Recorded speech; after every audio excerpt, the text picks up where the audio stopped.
What's up, alpha males? A long time ago in a place far away, I had television. And I remember on television, there was Discovery Channel.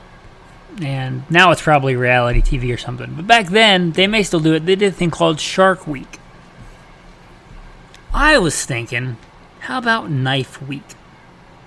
Maybe cool. Do a week of knife content on Alpha Male Podcast. Knives are pretty manly.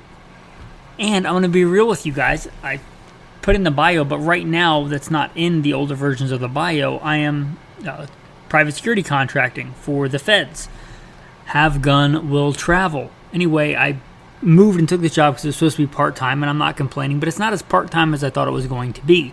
So, I'll be honest, it's been a lot. So I thought, how could I get you guys some content? Do something kind of cool on here.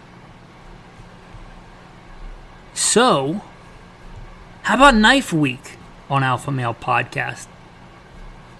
Pull it in. You may get an episode or two pulled over from gunfighter life as well, because knives are one of those kind of things that transcends manliness and guns. It kind of ties into both. But without further ado, Knife Week on Alpha Male Podcast. What's going on, Alpha Males? Welcome to the Alpha Male Podcast. The podcast where we talk about what it means to be a man, the right way, strong, dominant, and in control. And I think part of being a strong, dominant alpha male is standing ready against evil, both spiritually and physically. Jesus told his disciples to have swords. Not figurative swords. I know that the sword of the Spirit is the Word of God, and I believe that's a much more powerful sword. But he told them to have literal, actual swords. So chew on that theologically for a while and be circumspect with yourself. Also, God's angels are mentioned as having swords. I would submit to you, there is nothing wrong with being a good, strong man and having the ability to stand up against evil. Today's topic is going to be along those lines. It's going to be about carrying a neck knife. Now, I'll be honest, I don't generally carry a neck knife for reasons I'll get into in the body of the topic. But I know that, by God's grace, people listen to this podcast from all over the world, and I am truly humbled that anybody listens, let alone people from all over the world. I do a lot of stuff on guns and defense. I do a whole other podcast you might be aware of called Gunfighter Life. In fact, I do far more episodes of that than the Alpha Male Podcast. But that doesn't apply to everybody. Somebody, walking around the streets of Japan or France, surprisingly, quite a number of men, or I assume men, quite a number of people in France listen to the podcasts.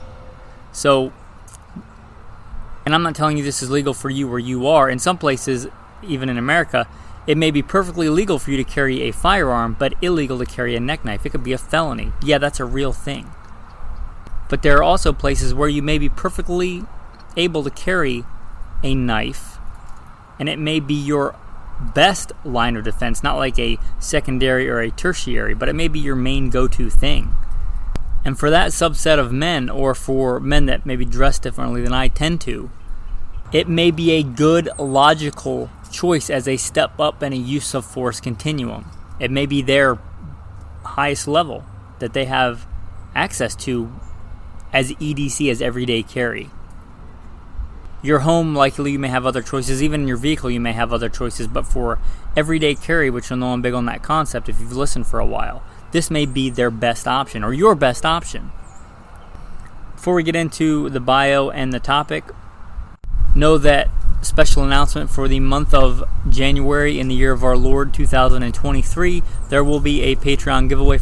So if you become a patron this month, hopefully you'll do it mostly because you want to support the podcast and believe in the message, making godly men strong and strong men godly. If you want a little extra incentive, there'll be a giveaway. The new patrons will be entered in a raffle, and one will be chosen to receive not a neck knife, but a really good all-around fixed blade knife, an SOG bushcraft, and a good bailout bag for your readiness kit, let's call it. Anyway, with that, I've been experimenting on the bio. I put it in at the end for a while, or towards the end. I'm going to put it back in the beginning. I haven't got any feedback from you guys one way or the other. So if you have honest feedback, I'd love to hear it. goodshepherdtraining.com, goodshepherdtraining.com. Anyway, with that, I'm going to plug in the bio and we'll get to the main topic afterwards. So, who am I? Who is this person talking to you from across the internet? Why should you listen? First and foremost, I am a Christian, a servant of God, and a follower of Jesus Christ. God has blessed me to do many things in my life where I could do nothing apart from Him. U.S. Marine Corps combat veteran, did a couple of tours in Iraq. As an assaultman after my combat tours, I was an urban warfare instructor for the Marine Corps under Mojave Viper. Also served in the U.S. Army, both full-time and part-time National Guard. Also did several years in law enforcement, LAPD. I worked regular assignments and more specialized assignments. Been a private contractor for a 3-letter government agency. That's all I'll say about that. Been blessed to be a state rifle and pistol champion and West Coast Regional Rifle Champion. Won more shooting competitions with the talent that God's given me than I can actually remember. Was blessed to be the commander of a tactical team in a large metropolitan area. Our primary job, the reason we primarily existed, was to stop active shooters. I got the opportunity to head up and be the commander of that team. I grew up around guns, hunting and shooting and competing at a very early age. Been blessed to hunt all over this beautiful country, from whitetail on the East Coast to mule deer on the West Coast, and bear and elk and all manner of things. I've even been a professional big game hunter and guide. But again, most importantly, I'm a Christian. And I am your host, Michael Milito. Welcome to the podcast. Knives. Let's get into the main topic of neck knives. Why I don't generally carry one. While I've been doing this experiment, I have been carrying one quite a bit for you guys, the audience. I generally carry a fixed blade knife in my pocket. I carry it with an ulti clip, so it clips inside the pocket. It runs along the seam of my pants. It blends in very well, and one of the reasons I did that, for years and years, even during the war, I'd have a folding knife in my pocket. I'd have a bigger, like, K-bar strapped to my chest or something, but I always have that folding knife in my pocket. When I was commanding a tactical team and messing around with ground fighting and things like that, and I didn't have a K-bar strapped to my chest, let's just say we get into some hand-to-hand stuff, and most fights end up on the ground. That's just a real thing, statistic, and in my personal life, I've noticed that to be true. Most fighting ends up on the ground. And could I get to a folding knife and unfold it and use it? Yeah, maybe. But there's a lot of steps in that. I have to get it out of my pocket, I have to unfold it, and then reacquire a different grip. Because if you think about how a folding knife works, then I have to grab it in a grip that allows for that blade to unfold. And then I have to reacquire a grip, which if somebody is fighting with me and trying to grab it out of my hands is a lot. May I be able to do that? Maybe. Maybe not. But if I can grab a fixed blade knife, which I usually carry on my weak side, meaning the side I'm not carrying a gun on, then I can certainly grab it. And that's all I have to do is grab it and use it. I don't have to reacquire a grip. I don't have to do this or that. I can literally just grab it and go. And ever since then, for a long time now, I've been carrying a fixed blade in my weak side pocket. That's generally what I do. If I go to somewhere that has some knife restriction, like when I was in Maryland, I have to use a folding knife. Yeah, it is what it is. I don't like it. I put it in the same place. It's not my favorite. I try to avoid those places most of the time. But in general, that's what I do. But I know the neck knife is a thing, and it has some real advantages. One of the reasons I don't generally carry a neck knife, I'll be honest, number one, I don't like crap hanging around my neck. I don't wear jewelry. I don't even generally wear my wedding band unless my wife asks me to or going out somewhere. Because if I'm not going to cheat on my wife, it's going to be by the grace and provision of God, not because I'm wearing some piece of plastic or metal. You won't find wedding rings anywhere in the Bible. But I love my wife. The wedding ring has nothing to do with it. I just don't like wearing jewelry or things on my neck, my wrist, my fingers. It's just not me. I don't like it. So I'll be honest with you there. Also, call me old school, but I generally tuck in my shirt. If I'm wearing a t-shirt, a tank top, I generally tuck my shirt in, which kind of negates the purpose of the neck knife. To use a neck knife most effectively, you kind of reach up, and you can reach up a big advantage with either hand underneath your shirt and grab the knife, and it's a good fixed blade knife. But if my shirt is tucked in, I can't do that. So what am I going to do? Pull my shirt out, untuck it, and grab the knife? That's a whole lot of extra time. At that point, I might be better with a folding knife in my pocket. So I generally tuck my shirt in, and you might say, well, you carry a gun, but I usually carry something, an outer garment, if it's wintertime, a jacket, a coat, over top of my tucked in shirt. If I'm, like I was, corporate management in a high class, multi-million-dollar corporation, I'll be wearing a 3-piece suit. I'll have my gun on my hip, and then I'll just put my suit coat and let it hang down over my knife and my gun. Or my sport jacket, depending on the style or whatever. If I'm in, let's say, southern Arizona where it's warm, I want long sleeves and stuff anyway to keep me cool. Nice loose-fitting long sleeve shirt, and what I'll generally do is tuck in my undershirt and wear a nice loose-fitting shirt over that's not tucked in. If I'm somewhere like the Pacific Northwest, I will wear just like a normal flannel shirt to cover my gun and my knife. But anyway, that's how I dress, and I usually tuck in my shirt. But lately, I've been walking around for you guys with my shirt untucked quite a bit and carrying a neck knife. And I would, throughout the day, see how fast I could access it and how useful it might be. And I've been experimenting with a few. One I've had for a while, and I've carried it off and on. I want to say I've had it for a year or 2 years. I've had it for a while. I can't remember exactly when I got it, but I've had it a while. And I'm going to talk about 4 different neck knives. The first one is the Bone Tactical. A fairly small company. This is a fairly inexpensive knife, but I think out of all the ones that I've carried, it is the best defensive option. I think it's well thought out for defensive use. I think that it would be a good fighting knife. Don't get me wrong, I don't want to get into a knife fight. I don't want to get into a gunfight. I have seen enough death and violence in my day that I don't need to see. I would rather not see any more. How can I wax a little bit more poetic with that? As a man acquainted with violence, I can stomach it should the need arise, but I'd rather have a healthier diet. So I don't want to get into a knife fight, obviously, and I carry a gun. I didn't stop carrying a gun, as part of my EDC when I was doing this, but I carried the neck knife as an experiment, mostly for people that they're thinking about this as an option, or this may be their best option. That Bone Tactical knife, and it's called the EDC Relentless, and I have no affiliation with Bone Tactical. I have a few of their things, mostly their shirts, because I use them for concealed carry, and they work really well. But this EDC Relentless, I think, is well thought out. It's not a crazy expensive knife if you're expecting a Benchmade. It's not that. But for a good, practical neck knife that's, I think, well thought out for defensive use, it's ambidextrous, which is something I'll get into with the other knives that aren't. But this one you can grab it equally well, assuming you can fight equally well with right or left-handed. And it's symmetrical. And it's got a great handle. It's got a handle that when I grab it, both the texture and the shape allows me the dexterity and sturdiness that I think that I would want in a fighting knife. Is it a U.S. Marine Corps K-bar? No. But you're not carrying a USMC K-bar around your neck as a neck knife. You carry it under your shirt, generally. That's the idea for these.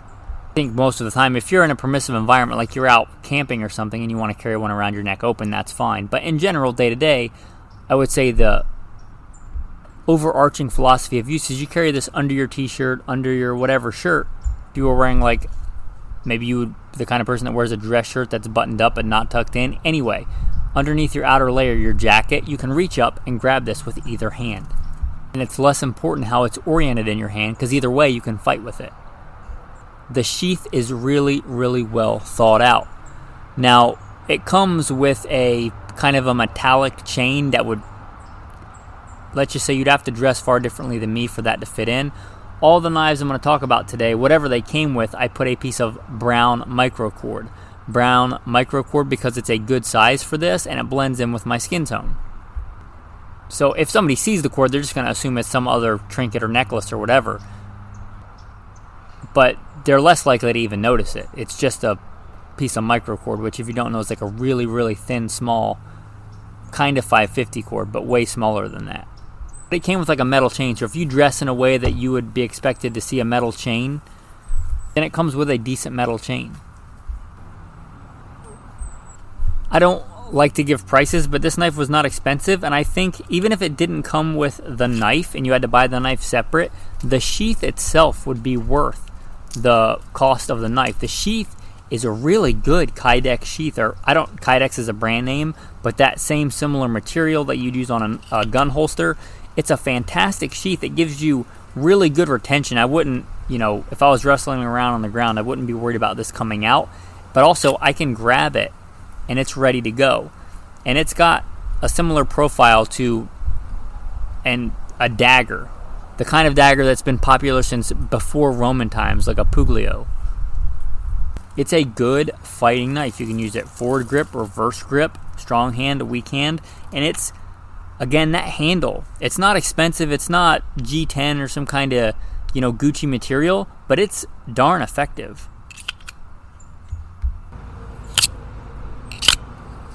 A good, useful knife. Now, here's the downside to this design. This is a defensive knife. It's not that you can't use it as a letter opener or to open an Amazon box, but it's one-sided, which to me screams less utility.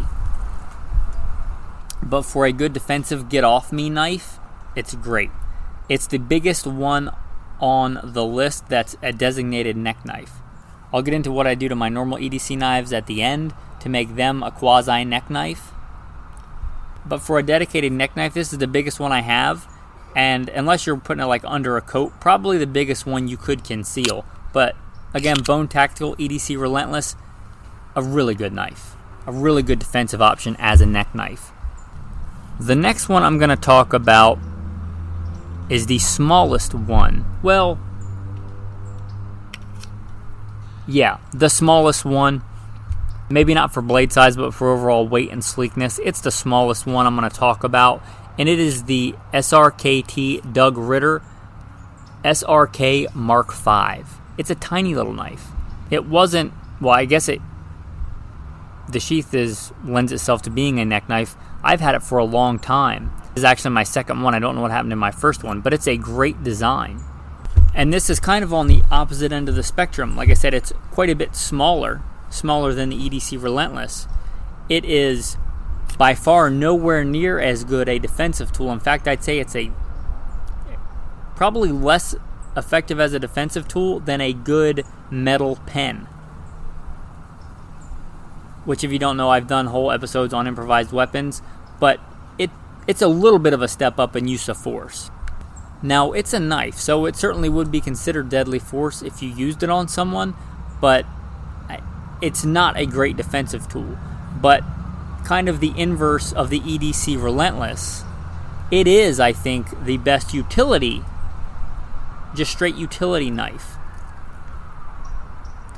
It is a really good shape, and although I can only really get 2 fingers on it and my thumb behind it, if I was going to carry this all the time like that, I would make a little lanyard on the back out of 550 cord so I could wrap my other 2 fingers around it or through it. It would give me a quasi, little bit more of a handle.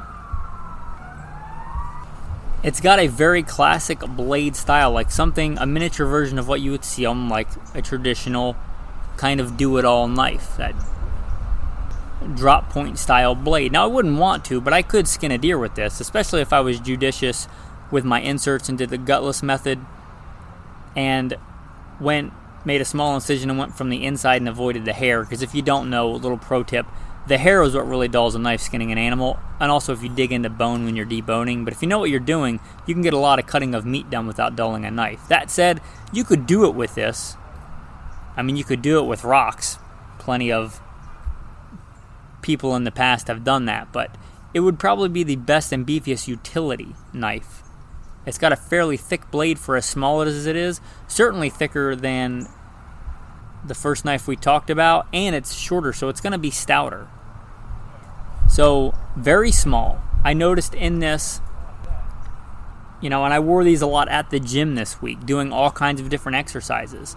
By far the most comfortable. So if you're looking for let's say you want to start EDCing a knife, you don't want a pocket knife, and you want a good, useful knife for just day-to-day tasks, and you want to start with the neck knife that's really unobtrusive, this is it. Even for me that doesn't like stuff on my neck, I barely noticed that it was there.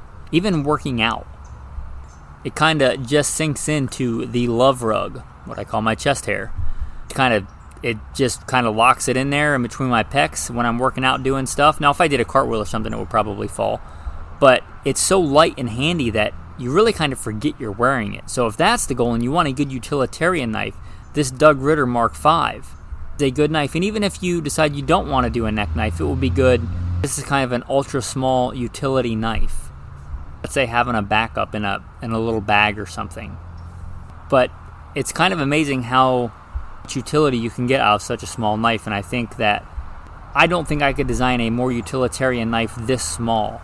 So there's that. Again, for defensive use, I'm going to call it a little bit of a step up. You kill somebody with it? Yeah, but I can kill somebody with my bare hands. Honestly, don't know that I would go for this unless I was trying to break somebody's grip or they were choking me, something like that. I could see some utility there. But even doing strikes with this, I might honestly be better off barehanded. But it's a good utility knife. So, again, I started with what I thought was the best fighting one and then the best utility. Now I'm going to talk about one that's kind of in the middle. And although it was designed for a completely different purpose, I think it's probably the best, ironically, if you want to get into both worlds. And that is the Cold Steel Bird and Trout Knife. Now, you're going to have to look this one up if you want to kind of get an idea of what it looks like. If I was going to describe it, I'd say it almost looks like a small steel arrow with a loop on the end. It's really sleek. It's really long, but it's really light and sleek. Now, the blade itself is maybe only 2 inches long, but depending on how you held this, you could shove it into something several inches. Because, again, it's basically a small blade on a bar of steel and then a loop at the end. It's really light, really sleek, but it is long. This to me was the second most comfortable one. Although it is long, it is quite sleek and very light. I even fell asleep with it on last night. My dog was having some issues, waking me up going out in the middle of the night, and I throw it on when I was going outside. And at one point I just literally forgot and woke up with it on to tell you how comfortable it is. Not as much so as the CRKT Mark V, but very comfortable. And this is the only one with a double retention sheath. If you were talking about it as in a handgun world, it doesn't just have friction fit, meaning the other two, just the friction of the sheath itself held it in. This one has that, and it also has a locking mechanism. It has a paddle, almost like you would see on a tactical holster. And like many things Cold Steel does, it's not overly expensive and very well thought out and practical. So it's a very well thought out sheath, and if you want something with a little bit more positive retention, it goes in and clicks. It clicks in so that it gives you a little bit more positive retention. Now, to be fair, if you rip it really hard, it will come out, but a lot harder than the weight of that knife. Even if you were jumping off something or something like that, if you were panicked and getting your head beat on the side of a brick wall, which has been known to happen, right? You could grab it really hard and pull it out. But in general, you're meant to hit that paddle and it comes out. Again, where I started, I think it's the best crossover. It's called the Bird and Trout Knife. It's designed for processing small game, bird and trout. Obviously good for that purpose. I think better for utility purposes because it was designed for that. So it's obviously going to be better than that. Not as good as the EDC Relentless for just fighting, but far better than the Doug Ritter. Again, it's got a small blade, but if you choke down on it, and it's got a loop on the end, so you can loop a finger through it. And depending on which finger you want to loop through it, you can get quite a lot of penetration on that for a fighting knife. Also, if you want to grab it and loop your pinky through it, it would make it not impossible. I mean, somebody could break your arm and take it out. It would make it very hard to lose retention on that knife if you were conscious, and somebody's probably going to get cut real bad trying to take it out of your hand. Also, because of that loop, it's easy to spin depending on what kind of grip style you want on the knife, and it's still light and handy if not long. And again, that's the Cold Steel Bird and Trout. This also is not a crazy expensive knife. In doing this experiment, the knives and stuff that I already had that I could adapt to a decent neck knife, because again, I don't plan on carrying a neck knife replacing my normal EDC fixed blade knife. But for some of you, this may be a good option, so I'm giving you some good inexpensive places to start. There may be some of you out there that train with neck knives all the time and know far more about this than I do. Now, my wife has actually been carrying a neck knife for years, and that's the last one we're going to talk about today as a dedicated neck knife. And this is the Cold Steel Urban Pal. I've had a few of these over the years, give them out. They are a great defensive tool, especially for the person that's really not going to carry anything else. My wife takes this running. Yes, I know some of you are going to say she should carry a gun. She runs a lot. She runs marathons. She's got a half marathon coming up. She has tried in the little fanny pack kind of waist belt deal. She's tried it in the, whatever they're called, stretchy exercise pants. Even got her a much smaller, sleeker gun just to try that, but she hasn't found anything that she can really run hard. She's not going for a little stroll through the park. She's running, right, like marathons. Hasn't found anything that's comfortable like that. Now, I generally will run with a gun, but my wife's just not going to do it, so I'd rather her have something than nothing. And as much as I love my wife and I would like her to, she's probably not, owns guns and stuff and owns guns before I met her, but she's probably just not going to run with a gun. Hiking's a different story, but just going out running, probably not. Also, my wife's probably not going to take a designated knife fighting training. Like, I've got a bit of knife fighting training. My wife doesn't. So this Cold Steel Urban Pal is something that I like, that I would carry tucked into a war belt. Not the exact Urban Pal, but a push dagger. It is a push dagger. If you're not familiar with the design, it's not like a conventional knife. It's got a T-handle. You grab it in between your four fingers. I guess you could grab it between your first and second if you wanted to. I grab it between those two. There are other designs that you can grab between the first and second finger. But that's how it's designed, and it's very intuitive because you reach up and grab it between your fingers. It's ambidextrous. You can grab it with either hand, and you literally just punch with it. So if you're effective at punching and fighting, which is pretty intuitive, you're basically just leveling up on your punching ability. I like that. That's the reason I carried one in my war belt, tucked in, camouflaged in, so that if I had to get somebody off me, I could literally just grab it and start punching and get to my gun. I like push daggers. This little one, the Cold Steel Urban Pal, it's nasty. It's not the biggest knife in the world. It's got a fairly small blade, but if you're punching somebody, especially in the throat, face, or sawing back and forth on their arm, or if they're trying to choke you, it would be quite effective. Like the little Doug Ritter, I said it might have some defensive utility. This, although it's even smaller blade size, the design of it makes it a far better fighting implement. Is it as good as the EDC Relentless? No.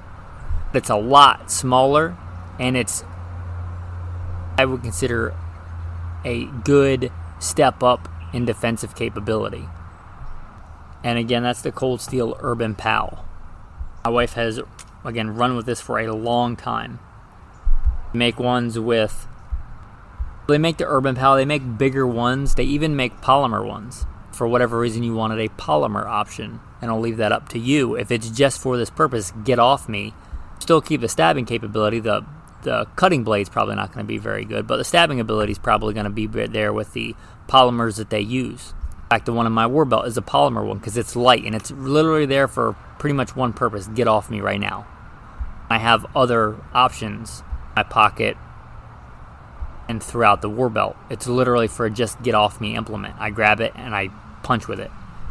So they do make polymer ones. They make them in all different size ranges. They make them so big that you probably wouldn't want to carry them as a neck knife.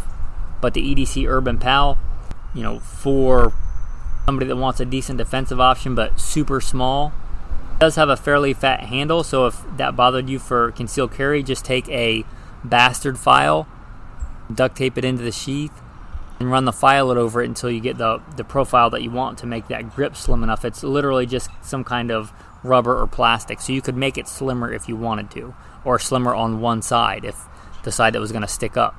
But even if somebody saw an outline or the corners of it, they would probably just assume it was a piece of jewelry. But a good defensive option, you could go a little bit bigger. In fact, you could go quite a bit bigger and still conceal it, I think. And again, Cold Steel and other companies make all different manner of push daggers. If you're getting started into this, you might start with the Urban Pal and decide you want a bigger one. And it's always good to have a smaller option if you want to go crazy concealed.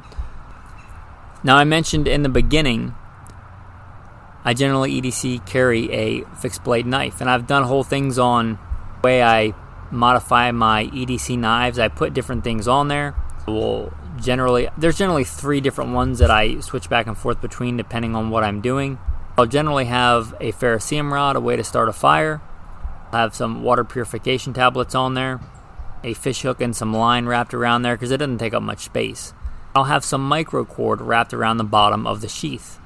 That's there just in case I need extra cordage. I can attach it to the fishing line, make a trot line, whatever. It's also there and it's the right length and it already has a loop in it so that I can unravel it and throw it around my neck. If you've listened for any length of time, you'll know that my wife live as neo-nomads. A lot of times we'll spend big chunks off-grid in the wilderness. Part of that is staying clean in the wilderness, and a lot of that literally is bathing in creeks, in rivers. And if I'm literally unclothed, I can still take my EDC knife and throw it around my neck. I have something. So if you do EDC carry a knife, you may consider that. I don't know how well it would work on a folding knife. Maybe you just have a loop micro cord that you can throw around your neck and then clip that onto it if you're doing something like that. Also, I've heard of people doing that with the Mora knives, which is a great bushcrafting knife. I don't know why they wouldn't just carry it on their belt. Maybe some people don't like belts. I don't know. I generally wear a belt. Again, I'm old school. It would be weird to me to really not wear a belt day to day. Plus, where do I hang my gun? But it is an option for like a woman that's going to be wearing a sundress or something like that, right? It's an option. And again, if you're talking about a fighting option and you don't have a gun, a neck knife, especially in an area where it might be illegal also to have a fixed blade knife on your belt or something, having a neck knife may be your best option. And it has a lot of advantages. And a lot of fights end up on the ground. And a lot of times you're in that, you might know it as like a ground guard position where you're laying on your back and your feet are up and your hands are up guarding your face and your legs are up guarding your body. A lot of times you can end up like that, no matter how good a fighter you are. And having something underneath your shirt you can access with each hand, that's a decent option and definitely better than nothing. So to do a recap, Bone Tactical EDC Relentless, probably the biggest I would consider practical, at least for me, for a neck knife. It's also the best defensive option, well thought out, ambidextrous, good retention, good sheath. The Doug Ritter, probably the best utility knife and easiest to carry. Not great for defense, but may be useful for that purpose. The Cold Steel Bird and Trout knife. Good. Probably the best balance of both utility for doing normal tasks, what I would normal for me, gutting small game and cleaning fish and stuff like that. And also a good fighting option. Not ambidextrous, but a really good balance of both. And then a really good ultra small push dagger option, the Cold Steel Urban Pal.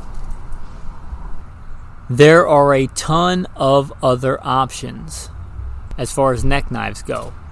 I don't have a lot of knives. I don't have a lot of guns. I mean, maybe more than some of you, but I certainly wouldn't consider myself a knife or gun collector. There are a lot of neck knives out there. I mostly did this as an experiment for you guys. I have a bit of knife fighting experience, at least in training, by God's grace, more than most, thankfully, and hopefully I'll never have to use that in real life, in a life or death situation.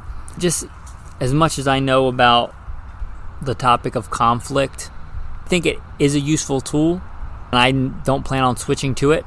If I had to have something completely concealed and a knife was my only option, it may be the best option. And again, for you, depending on laws or how you dress or just willingness or ability to have a gun, perhaps for you it's the best option. For the tactical verse of the day, There are so many good ones. I'm going to list off a few. Psalm 144. Blessed be the Lord my rock, who trains my hands for war and my fingers for battle. Some parts of Psalm 18. For by you I can run against a troop. By my God I can leap over a wall. It is God who arms me with strength and makes my way perfect. You make my feet like the feet of a deer and set me on high places. You teach my hands to make war, so that my arms can bend a bow of bronze. Luke 22. And he said to them, But now whoever has a money belt is to take it along, likewise also a bag. And whoever has no sword is to sell his cloak and buy one. With that, men, thanks for listening and have a blessed day.